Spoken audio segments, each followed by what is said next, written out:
I'm going to tell you about something that happened to me when I was 18. And honestly, I still get chills every October because of it. This was about 6 years ago now, during my senior year of high school, and it completely ruined Halloween. For me, I used to love that holiday, the decorations, the movies, the whole spooky atmosphere.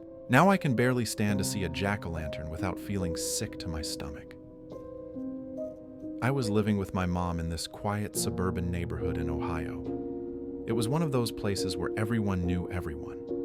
Kids rode their bikes in the streets, and the most exciting thing that usually happened was Mrs. Henderson's cat getting stuck in a tree. My mom worked late shifts as a nurse, so I was alone most evenings, but I'd never felt unsafe before.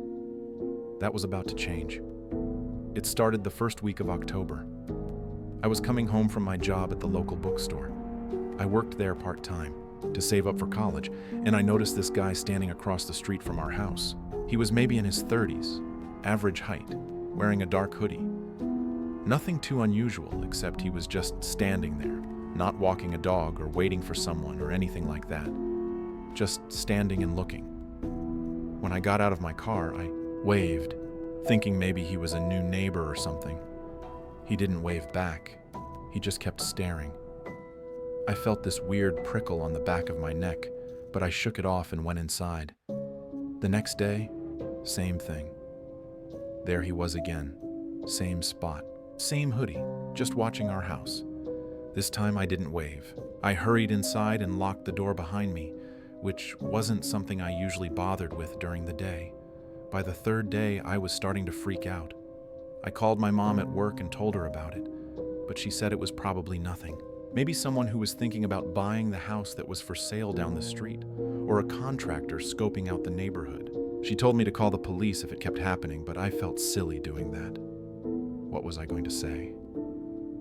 There's a man standing on public property? But it did keep happening. Every single day for 2 weeks. Same time, around 5:30 when I got home from work. Same spot, same stare. And he was always gone by the time my mom got home at midnight. Then the decorations started appearing. The first one showed up on October 15th. I came home to find a small plastic skeleton sitting on our front porch, right by the door. My mom and I hadn't put up any Halloween decorations yet, so I knew it wasn't ours. When I asked the neighbors, they all said it wasn't theirs either. Mrs. Chen next door suggested maybe some kids were playing pranks, getting ready for Halloween. I wanted to believe that, but something about it felt wrong. The next day, there was a fake spider web stretched across our mailbox. The day after that, a rubber bat hanging from our porch light. Each decoration was cheap, the kind you'd get at a dollar store, but they kept appearing. Every single day, a new one. My mom thought it was sweet at first. "Maybe you have a secret admirer," she said. But I could see the worry creeping into her eyes too, especially when I told her the man was still there every day, still watching. "Mom, I think they're connected," I said. "The decorations show up and he's always there watching to see my reaction when I find them." That's when she agreed I should call the police. But when Officer Martinez came by, he basically said the same thing my mom had initially. Standing on public property isn't illegal, and leaving decorations could be considered a nice gesture. He said to call back if the person came onto our property, or if I felt directly threatened. I felt directly threatened every damn day, but I didn't know how to explain that to him. Things escalated on October 25th. I came home to find not just one decoration, but 5. Fake tombstones pushed into our front lawn, arranged in a little cemetery. But here's what made my blood run cold. One of the tombstones had Sarah carved into it. That's my name. My name was on a fake tombstone in my own front yard.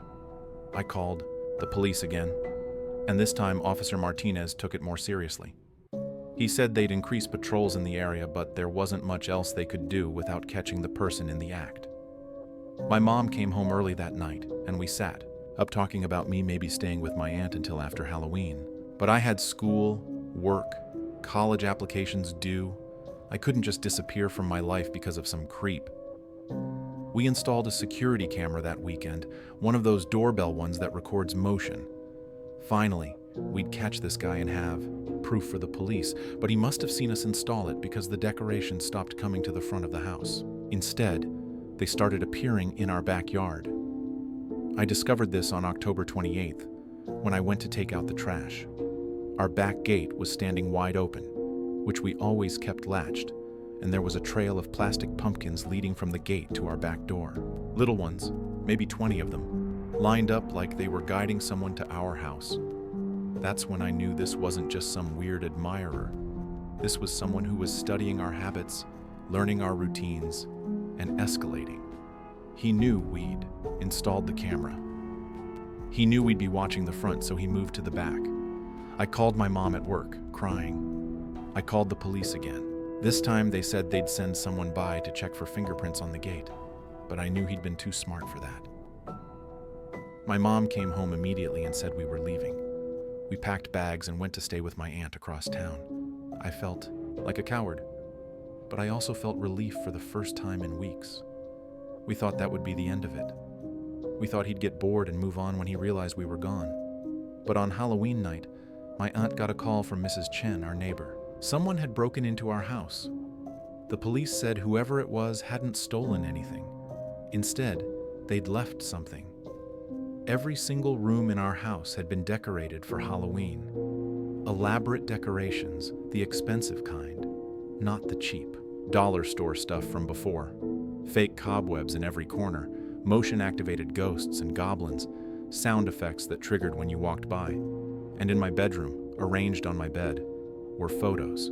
Photos of me coming home from work, photos of me taking out trash, photos of me through my bedroom window that I didn't even know someone could see into. Dozens of them, taken over the course of weeks. The worst part was the note left on my pillow. In neat handwriting, it said, "I've been getting to know you, Sarah. Now it's time for you to get to know me. Happy Halloween." They never caught him. We moved out of that house the next week, and I transferred to a school in a different district to finish my senior year. My mom changed jobs, we got new phone numbers, the whole 9 yards. But sometimes, even now, 6 years later, and living in a completely different state, I'll come home from work and feel like someone's watching me. I'll see a man in a hoodie across the street, and my heart will start racing. Last October, I found a plastic pumpkin on my apartment doorstep, and I had a full panic attack. The police said cases like this rarely escalate beyond stalking, that he probably moved on to someone else once we left, but I know he's still out there somewhere.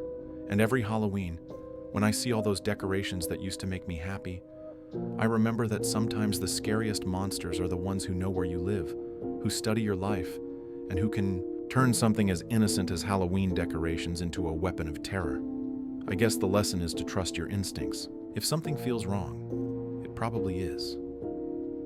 Don't let anyone convince you that you're overreacting when someone is making you feel unsafe in your own home. And maybe, just maybe, think twice before dismissing that person standing across the street as harmless. Because sometimes, they're anything but. What I'm about to tell you happened when I was 17, and I swear on my life it's true. I've never told this story publicly before because, honestly, who would believe it? But it's been 8 years now, and I still can't walk past a costume shop without my hands shaking.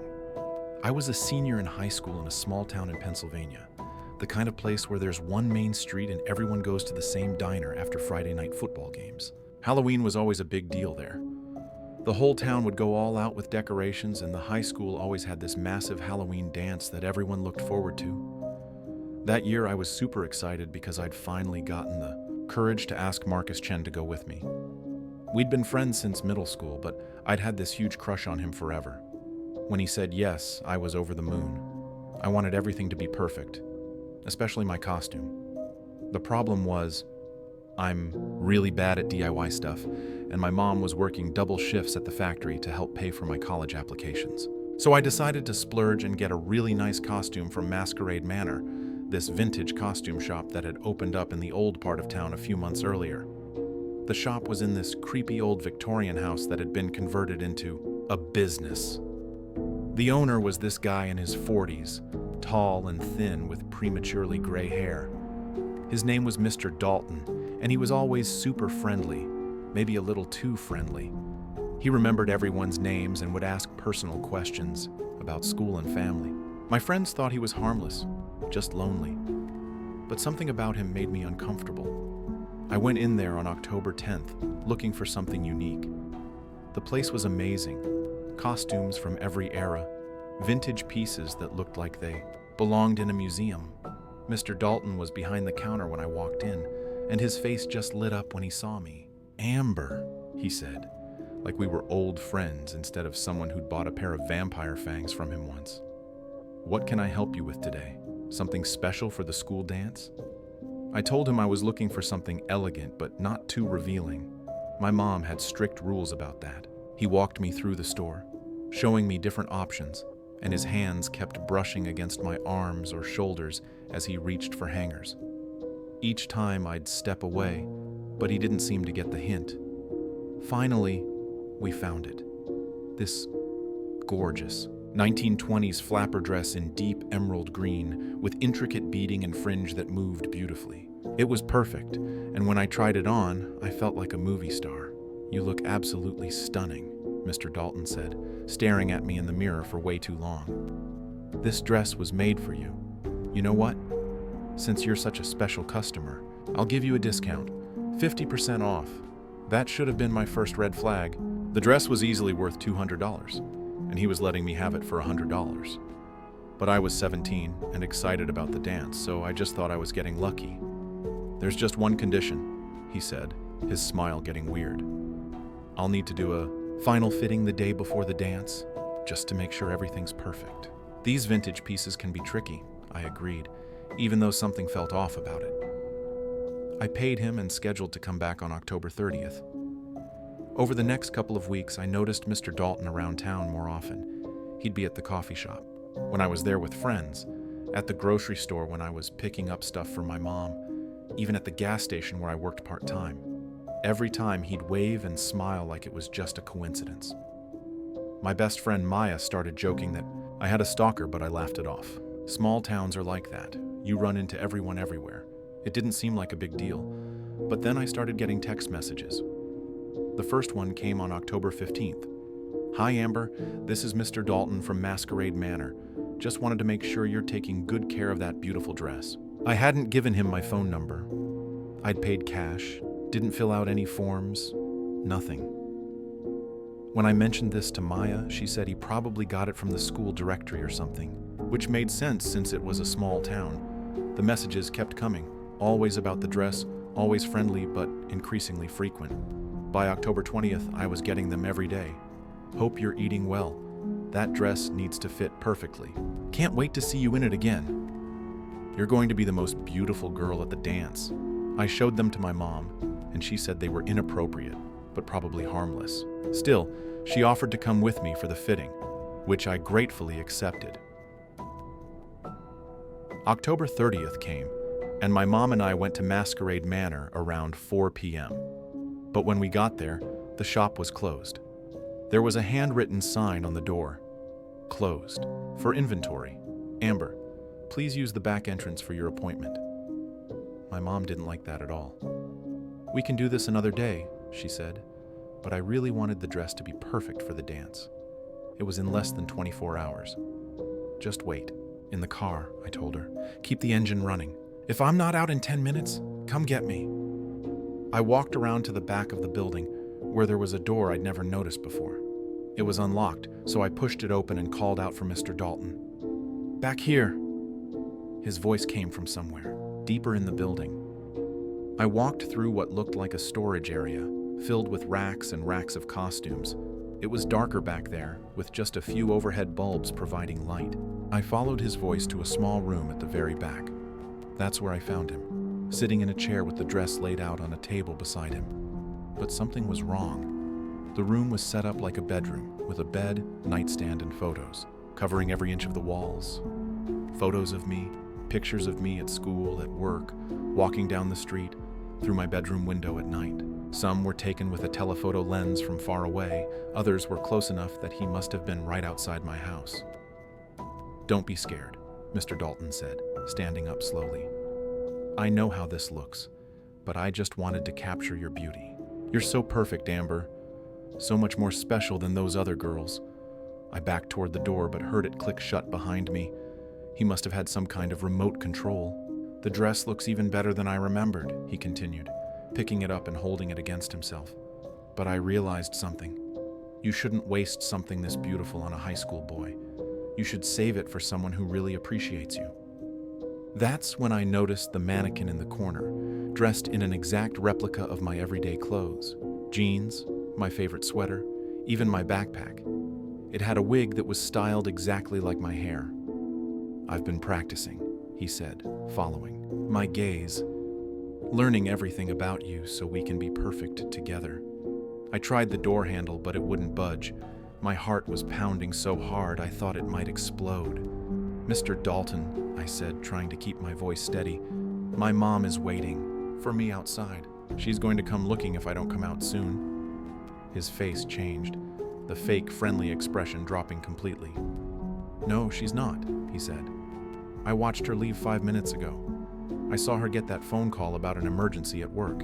She won't be back for hours. My blood went cold. There had been no phone call. My mom would never leave me there alone, which meant he'd done something to her. What did you do? I whispered. He smiled, and it was the most terrifying thing I'd ever seen. Nothing permanent. She's just taking a little nap in her car. She'll wake up eventually, but by then, we'll be long gone. That's when I stopped trying to be polite or calm. I screamed as loud as I could and threw myself at the door, kicking and pounding with everything I had. But the door was solid and the room was soundproofed. I could barely hear my own voice echoing back at me. Mr. Dalton was still talking.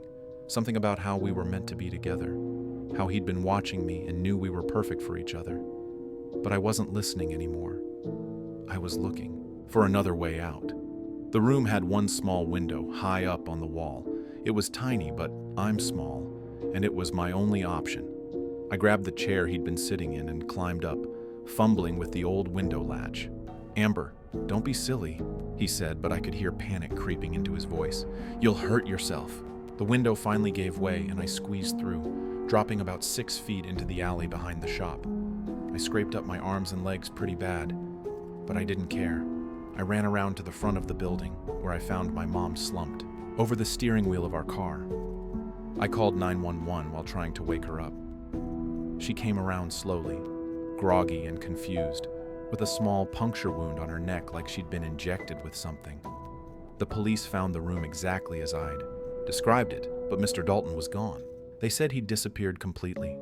Fake name, fake references, even the lease on the building was signed with fraudulent information. They found more photos in his apartment above the shop.